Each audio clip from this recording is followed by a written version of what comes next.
Students, there are some types of ethnographies you can use as a researcher. The first type or form of ethnography is realist ethnography. Realist ethnography is basically an objective, scientifically written ethnography in which a researcher narrate the study from third person point of view. वो क्यों उसको इस तरह करेगा, क्योंकि वो उसमें एक ऑब्जेक्टिविटी को मेंटेन करना चाहता है। वो रिसर्चर की कोशिश होती है कि वो एक पर्सनल बाइस से हटके, जजमेंट से हटकर वो एक रिपोर्ट किसी भी कल्चर, किसी भी कमेटी, किसी भी ग्रुप के हवाले से वो प्रेजेंट करे और उसमें वो पार्टिसिपेंट्स के व्यूज को बहुत ज्यादा कंसीडर करता है रिसर्चर, और रिसर्चर उनकी बेसिस पर इंटरप्रिटेशन भी देता है। तो इसमें बेसिकली आप देखेंगे कि एक बहुत उसने क्लोजली, रिसर्चर जो है क्लोजली ऑब्जर्व करता है पार्टिसिपेंट्स को, किसी कमेटी कैसे कमेटी फंक्शन कर रही है, उसके पूरे प्रोसीजर को अंडरस्टैंड करता है, लेकिन वो उसको रिपोर्ट इस वे में करेगा कि उसमें किसी भी तरह ये ना लगे कि उसकी अपनी कोई एक व्यूज या उसकी अपनी रिसर्चर की अपनी ओपिनियन जो है वो उस पर इन्फ्लुएंस कर रही है। अब एक सेकंड टाइप की एथनोग्राफी है, that is confessional ethnography. Confessional ethnography में रिसर्चर जो है basically he will describe the culture in first person voice. जैसे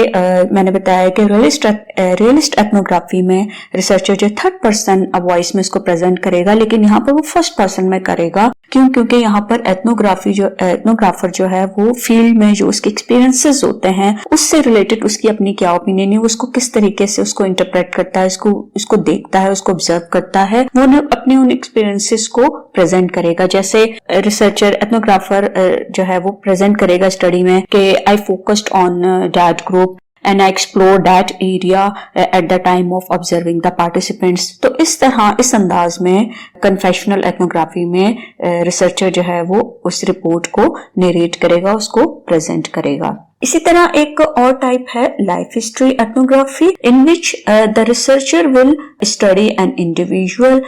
with in a cultural context. अब जो भी उसमें एक पर्सन के हवाले से या किसी स्टडी को, किसी पर्सन की लाइफ हिस्ट्री को वो लेकर चलेगा, तो वो उसकी जो लाइफ हिस्ट्री होगी वो उस कल्चर कॉन्टेक्स्ट में या उस ग्रुप के साथ में होगी जिस पर रिसर्चर जो है एथनोग्राफर रिसर्चर जिस पर फोकस कर रहा है, वो उससे हटके नहीं करेगा। इस तरह तो वैरायटी की चीजें एक पर्सन की लाइफ से आपको रिलेटेड मिलेंगी, लेकिन वो उस कल्चर कॉन्टेक्स्ट में उस पर्सन के लाइफ एक्सपीरियंसेस क्या हैं, वो किस तरीके से उस लाइफ स्टाइल को उसने अडॉप्ट किया है, क्या क्या चीजें उसने इनकॉर्पोरेट की हैं, वो उस ग्रुप, उस कॉन्टेक्स्ट से रिलेटेड ही उस पर्सन को स्टडी करेगा और उसे नरेट करेगा। Autoethnography is another form or type of ethnography research method in which researcher will tell the life experiences। अब यहाँ पर ऑटोएथनोग्राफी का मतलब यही है कि how to analyse personal experiences in specific context of the surrounding culture. अब जो भी वहाँ पर एक कल्चर है उसमें पर्सनल एक्सपीरियंसेस कैसे हो रहे हैं, किस तरीके से जो है वो उसको एनालाइज किस तरह किया जाएगा और अपनी इंटरप्रिटेशन क्या है उसे वहां प्रेजेंट किया जाएगा। फिर एक माइक्रो एथनोग्राफी है in which researcher will focus on specific aspect of a culture group और सेटिंग। अब यहाँ पर क्या है कि एक स्मॉल मोमेंट्स पे researcher ethnographer will carefully analyse the small moments of human activity, but that small activity will be representing of big social issue और ऑर्गेनाइजेशनल इशू और कल्चरल इशू और कल्चर इवेंट। तो यहाँ पर आप छोटी छोटी चीजों को जब एस्पेक्ट को लेकर चलते हैं तो फिर उसको एज ए होल वो चीज आपको नजर आती, ज्यादा अच्छे तरीके से समझ में आती। तो वो आप समझ लें कि माइक्रो एथनोग्राफी, तो रिसर्चर जो है he is paying attention to minor details. तो अब छोटी छोटी चीजों को जब आप समझते हैं तो आपको एक बड़ी चीज भी समझ आना शुरू हो जाती है। तो यहाँ पर वो छोटे एस्पेक्ट को लेकर चलेगा, उसको एनालाइज करेगा, लेकिन वो जो छोटी चीजें, जो स्मॉल एस्पेक्ट्स हैं, जब उनको लेकर वो चलेगा, उनकी डिटेल को उनको डिस्क्राइब करेगा, तो इसका मतलब है कि वो जिस कॉन्टेक्स्ट में उसको स्टडी रिसर्चर कर रहा है वो उसी बड़े इवेंट को एक्टिविटी को या उस ऑर्गेनाइजेशनल जो प्रॉब्लम है या सोशल प्रॉब्लम है या कल्चर प्रॉब्लम है उसको वो रिप्रेजेंट करेगा, उसको अंडरस्टैंड करने में हेल्प मिलेगी। फिर एक है ethnographic case study in which ethnographer will analyse a person, event और एक्टिविटी। तो यहाँ पर एक पर्सन पर, क्योंकि केस स्टडी में होता ही यही है कि basically emphasis is given on a single person or group of person or on an event or an activity or an part of organization। तो वो इनको डेप्थ में वो किया जाता है, स्टडी किया जाता है। तो case study involves in depth analysis of an event, activity और अ पर्सन। तो यहाँ पर जब एथनोग्राफर फोकस करेगा तो वो एक पर्सन को भी लेके चल सकता है, वो किसी एक इवेंट को भी बेस बना सकता है, वो एक एक्टिविटी को भी लेके चल सकता है और उसकी हेल्प से वो फिर जो है वो उस कल्चर से रिलेटेड इंफॉर्मेशन जो है उसको मिलेगी और उसको वो प्रेजेंट करेगा। लेकिन यहाँ भी आप देख रहे हैं कि चूंकि ये एथनोग्राफी रिसर्च है, इसलिए रिसर्चर जो भी पर्सन को, एक्टिविटी को, इवेंट को लेकर चलेगा, स्टडी करेगा, तो वो भी एक स्पेसिफिक सेटिंग में होगी। Critical ethnography है, that is one type of ethnography in which a researcher will study the shared pattern of a marginalized group and with the aim of advocacy about social issues of power and authority। अब होता क्या है, कुछ group में और किसी culture में, किसी कमेटी में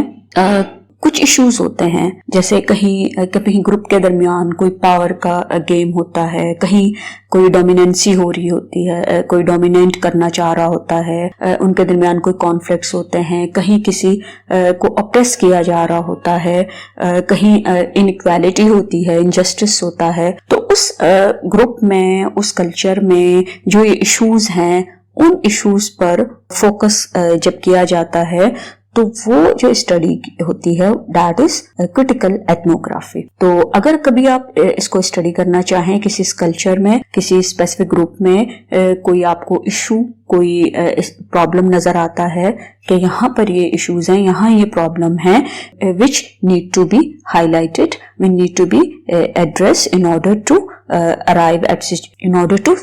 resolve that issue, तो आप उस एंगल से भी रिसर्च जो है वो कर सकते हैं। Feminist ethnography that focuses on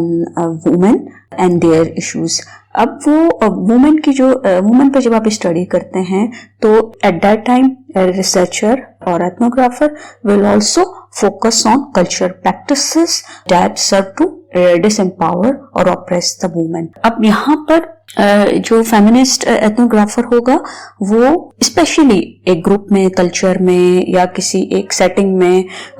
women को, उनके इश्यूज को एड्रेस करेगा कि किस तरह उन्हें, उनके साथ जो है वो एक इनइक्वालिटी को किया जाता है या उनको उनके राइट्स के हवाले से या उनको ऑप्रेस किया जाता है या उनको अब्यूज किया जाता है या उनको यूज किया जाता है। जैसे सपोज अगर आप बैगरी को ले लें या जो लोग भीख मांगने में इस्तेमाल करते हैं, तो वहाँ आप देखें कि अगर आप इसको स्टडी करना चाहें कि किस तरह एक जो ग्रुप है वहाँ पर खवातीन को और बच्चों को किस तरीके से भीख मांगने पर या उन्हें उस काम पर लगाया जाता है, अगर उनमें से कोई खातून जो है वो विलिंग नहीं भी है तो भी उसे, चूंकि वो जो है वो she is the part of that group, तो अब उसको उसे ओबे करना है। तो इस तरह के भी आपको मसाइल जो है वो नजर आते हैं किसी एक कल्चर में, ग्रुप में। तो आप फेमिनिस्ट एथनोग्राफर के तौर पर उसको भी स्टडी कर सकते हैं। एथनोग्राफिक एक नॉवेल्स है, तो इसका मतलब है कि that will not be the realistic work, that will be the fictional work. अब फिक्शनल वर्क क्या होता है, that also focus on culture aspects of a group. अब अक्सर आप देखेंगे नॉवेल में बाज़ औक़ात किसी ग्रुप के हवाले से, किसी कल्चर के हवाले से नरेट किया जाता है कि वो वहां पर क्या किस तरह की प्रैक्टिस होती है, वहां पर क्या उनके सेरेमनीज कैसे होती हैं, उनके रिचुअल्स क्या हैं, वो किस तरह अपनी फैमिली को रेस करते हैं। तो वो सारा एक फिक्शनल फॉर्म में आपके सामने होता है। तो एथनोग्राफर रिसर्चर उन चीजों को लेकर भी, चूंकि वो एक रियलिस्टिक स्टोरी नहीं है, आपने स्पेशली किसी एरिया में जाकर किसी ग्रुप को बेस ऑब्जर्व करके से जो है वो स्टडी करके और उसकी ऑब्जर्वेशन की बेसिस पर आप इंटरप्रिटेशन नहीं दे रहे हैं। Basically you are creating that story, you are fabricating that story, लेकिन वो भी क्या होगी, एक ग्रुप से रिलेटेड होगी, कल्चर से रिलेटेड होगी। फिर एक और टाइप है एथनोग्राफी की, पोस्ट मॉडर्न एथनोग्राफी। अब इसमें क्या होता है कि basically that is an ethnography return to challenge the problems in our society that have emerged from a modern emphasis on progress and marginalised individual. अब होता क्या है कि जब एथनोग्राफर ट्रेडिशनल वे में चीजों को स्टडी कर रहा होता है तो उससे हटकर भी कुछ डिवाइसेस या टेक्नोलॉजीज जो हैं वो इस तरह की यूज होती हैं, क्योंकि वक्त के साथ जो है सोसाइटी में चेंजेस आती रहती हैं, तो न्यू टेक्नोलॉजी होती है, न्यू डिवाइसेस होती हैं। तो जब आप उन चीजों को भी रिसर्च में आप यूटिलाइज करते हैं तो being a researcher you have to encounter some challenges. तो वो जो चैलेंजेस, जो प्रॉब्लम्स, जो इशू रेज होते हैं, आप उनको बेस बनाकर भी जो है वो स्टडी कर सकते हैं कि इन चीजों की वजह से और इस मॉडर्निज्म की वजह से जो है इसको रिपोर्ट करने में इस तरह के मसाइल जो हैं वो हमें हो रहे हैं। तो ये तो थी डिफरेंट टाइप्स की, और आपने कैरेक्टरिस्टिक्स भी देखी, उसको अंडरस्टैंड किया। आई होप कि आपको इनकी एथनोग्राफी रिसर्च समझ आई होगी कि ये होती क्या है और आप किस किस तरह इस रिसर्च मेथड को यूज कर सकते हैं। चलें हम अब देखते हैं कि एथनोग्राफी रिसर्च के एडवांटेजेस क्या हैं। अगर आप इसको करते हैं तो in what ways this research method can benefit you and scientific audience as well. Ethnography research provides you a comprehensive perspective regarding a phenomena, regarding a culture or a group. तो आप देखें कि एक डिफरेंट एंगल से, एक बड़े comprehensive angle से आप चीजों को अंडरस्टैंड करते हैं, क्योंकि आप जो वहां पर्सपेक्टिव प्रेजेंट कर रहे हैं ये कोई लेमैन का पर्सपेक्टिव नहीं है, एक आम आदमी का पर्सपेक्टिव नहीं है, ये एक रिसर्चर का है। रिसर्चर एक जब रियलिटी में, एक रियल सिचुएशन में पार्टिसिपेंट्स को ऑब्जर्व कर रहा है, कल्चर को ऑब्जर्व कर रहा है कि वहां किस तरीके से लोग जो हैं वो जिंदगी गुजारते हैं, उन पर कौन कौन सी फैक्टर्स जो इन्फ्लुएंस हो रहे हैं, उनकी प्रैक्टिसेस, कौन सी चीजें उनके दरमियान बहुत अच्छी हैं, कौन सी चीजें गलत हैं, क्या चीजें गलत हैं, किस तरह हैं। तो एक पर्सपेक्टिव के साथ वो उन चीजों को प्रेजेंट करता है और वो बड़ा एक कॉम्प्रिहेंसिव, एक बड़ा एक साइंटिफिक होता है और आप उसको बड़े अच्छे तरीके से एनालाइज करके करते हैं। लेकिन देखें, जब हम डेली लाइफ में किसी भी कल्चर, किसी भी ग्रुप के हवाले से जब हम कोई बात करते हैं तो हम एक आम आदमी की हैसियत से हम कहते हैं ना कि ये देखें,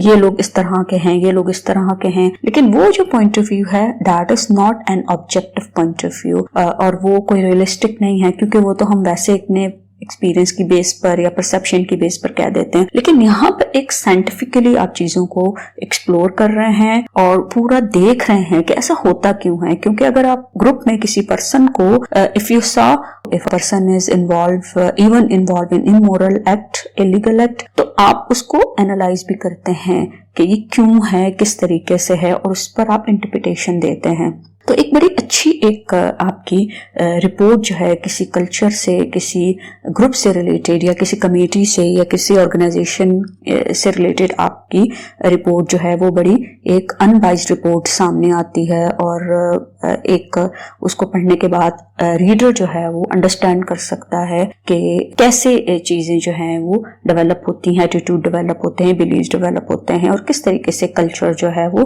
प्रिवेल करता है सोसाइटी में। फिर इसका एक और फायदा ये है कि researcher observe behaviour in natural environment. अब यहाँ पर आप देखें, अगर आप सिर्फ एथनोग्राफी नॉवेल को से हटकर अगर आप बात करें तो हर जगह पर, हर टाइप की आपको जो रिसर्च है एथनोग्राफी की जितनी टाइप्स हैं, आपको हर जगह पर रिसर्चर जो है वो आपको नजर आएगा observing the participants in natural setting. तो वो उस जगह पे जाते हैं ना, ethnographer researcher is required to visit the site where participants are living and working. तो वहां पर जब आप जाते हैं, देखते हैं, तो that is a natural environment और बड़े एक रियलिटी बेस्ड वर्क है। तो आपको एथनोग्राफी